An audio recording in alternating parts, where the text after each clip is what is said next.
Le ministre de la Jeunesse et des Sports, de l'Éducation civique, de la formation qualifiante et de l'emploi, Hugues Nguelondele, s'est entretenu ce vendredi 21 janvier avec l'ambassadeur de Cuba au Congo, José Antonio Gracia González.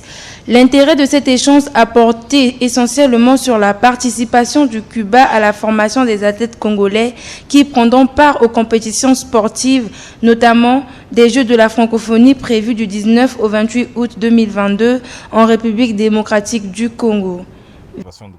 Comment Cuba peut venir vous aider, comment Cuba peut être là avec le Congo pour essayer d'avoir cet sport qui n'est pas lié à la politique, le sport qui est lié surtout à la formation des valeurs, le sport qui est lié à la solidarité, à la discipline, que c'est nécessaire pour nos populations.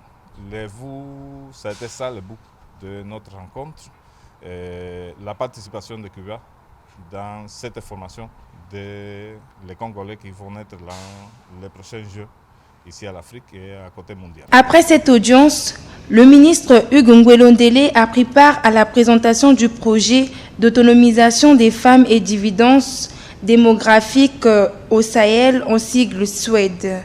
Noté, en tout cas au niveau continental, ils avaient pensé mettre en place un projet dédié à financer justement toutes les activités liées aux dividendes démographiques. Donc ici, c'est le projet SWED, qui est un projet d'autonomisation des femmes et dividendes démographiques au Sahel. C'est un projet qui est financé essentiellement par la Banque mondiale. Voilà pourquoi il y aura une mission, en tout cas au Congo, puisque le Congo a eu à adresser sous le leadership du ministre en charge de la jeunesse, M. Hugues Nguelondele, une demande d'intégration du Congo justement à ce projet. Donc la Banque mondiale avait été saisie, donc ils vont effectuer une mission ici au Congo à partir du 27 janvier qui durera jusqu'au 4 février.